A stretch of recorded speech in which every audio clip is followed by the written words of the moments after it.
Hello everyone, today we are going to demonstrate the administration of IV fluid. IV fluid हम IV catheter के through blood stream में देते हैं।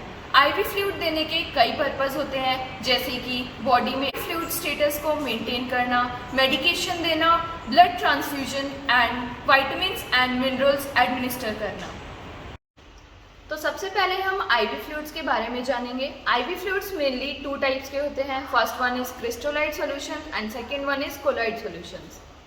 Crystalloid solutions में mainly water and electrolytes present होते हैं और इसमें लार्ज वाटर सॉल्युबल मॉलिक्यूल्स भी होते हैं। क्रिस्टलाइट सॉल्यूशंस के एग्जांपल हैं RL, NS and DNS। Colloid solutions में water and large protein molecules present होते हैं जो कि एक्स्ट्रावैस्कुलर स्पेस को एक्सपैंड करने में हेल्प करते हैं। Crystalloid solutions mainly three type के होते हैं। आइसोटोनिक सॉल्यूशन जिसमें normal saline, Ringer lactate, DNS आते हैं, और हाइपोटोनिक सॉल्यूशन जिसमें 0.45% NS आता है एंड हाइपोटोनिक सॉल्यूशन जिसमें 3% NS आता है। अब हम डिफरेंट टाइप ऑफ फ्लूइड्स के बारे में जानेंगे। सबसे पहले normal saline. Every 100 ml normal saline में 0.9 ग्राम NaCl प्रेजेंट होता है। NS मेनली हम dehydration, wound washing, injection and hypovolemic shock में यूज़ करते हैं। DNS जिसको डेक्सट्रोज नॉर्मल सलाइन कहते हैं, 100 ml नॉर्मल सलाइन में 5 ग्राम डेक्सट्रोज होता है। इसको भी हम dehydration, hypoglycaemia and insulin shock में यूज़ करते हैं। रिंगर लैक्टेट इसको हम हार्टमैन सॉल्यूशन भी कहते हैं और इसमें sodium lactate, sodium chloride, potassium chloride, calcium chloride present होता है। और रिंगर लैक्टेट का यूज़ हम डिहाइड्रेशन, बर्न, एक्सीडेंट और हाइपोटेंशन में यूज़ करते हैं। आइसोलाइट P ये multi electrolyte and dextrose injection होता है जिसको हम as a source of electrolytes, calories and water for hydration के लिए यूज़ करते हैं।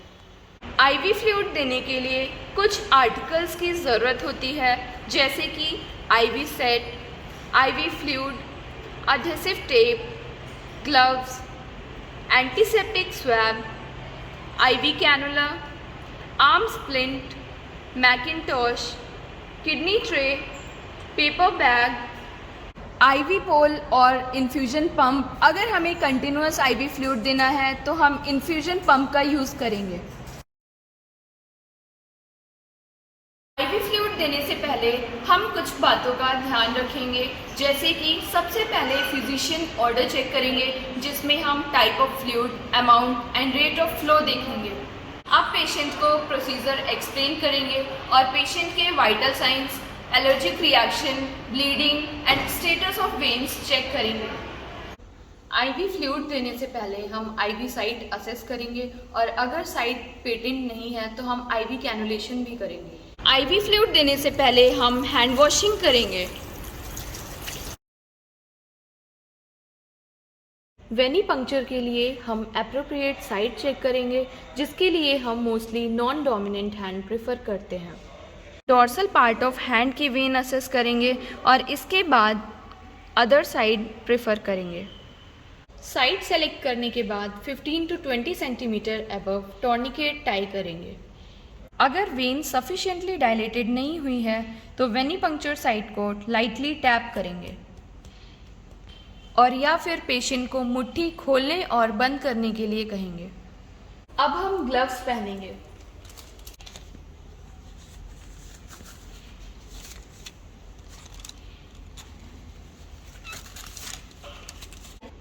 और IV साइट को एंटीसेप्टिक स्वैब से सर्कुलर मोशन में क्लीन करेंगे।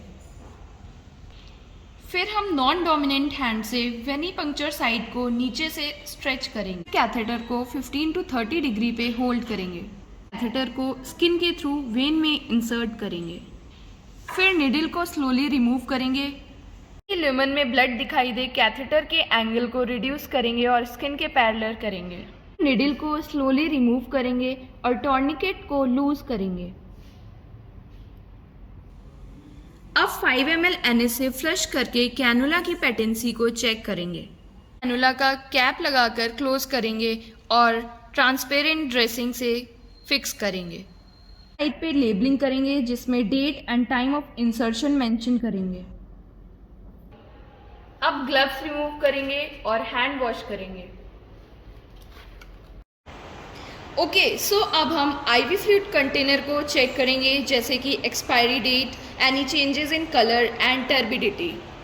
और अब हम आईवी सेट को ओपन करेंगे और रोलर क्लैंप को स्लाइड करके क्लोज करेंगे।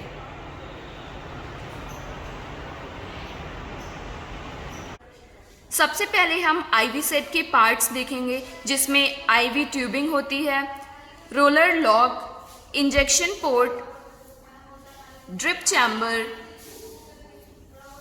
और स्पाइक।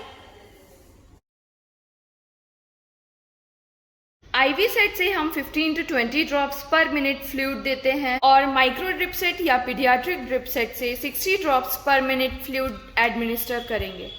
ट्यूबिंग के एंड पार्ट को हम प्लास्टिक कैप से क्लोज करके रखेंगे और जब हम आईवी फ्लूइड इन्फ्यूज करेंगे तब हम कैप को रिमूव करेंगे। इसके बाद आईवी बॉटल का कैप रिमूव करेंगे। फ्लूइड के साथ अगर कोई मेडिसिन देना है तो उसे सिरिंज के थ्रू ऐड करेंगे और साथ में लेबलिंग करेंगे, जैसे कि date, time and rate of infusion.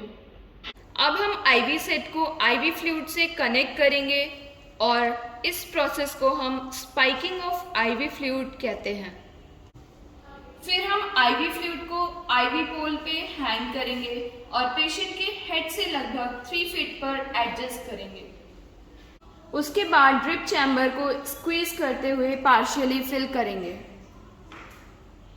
IV tubing से एयर बबल्स को रिमूव करने के लिए रोलर लॉक को ओपन करेंगे, जिस प्रोसेस को प्राइमिंग ऑफ आईवी ट्यूबिंग कहते हैं। आईवी ट्यूबिंग को आईवी कैनुला से कनेक्ट करेंगे और फ्लो रेट सेट करेंगे। फ्लूइड देने से पहले हमें एक्सेस पोर्ट को ओपन करना है, जो बैक फ्लो को प्रिवेंट करता है। एट लास्ट हम आर्टिकल्स रिप्लेस करेंगे और हैंड वॉशिंग करेंगे। डॉक्यूमेंटेशन में हम date, time, flow rate, type of fluid, medication mention करेंगे और अपने साइन करेंगे। ट्यूबिंग को हमें एवरी 72 आवर्स में चेंज करना है और पेशेंट की कंडीशन को असेस करते रहना है। Thank you.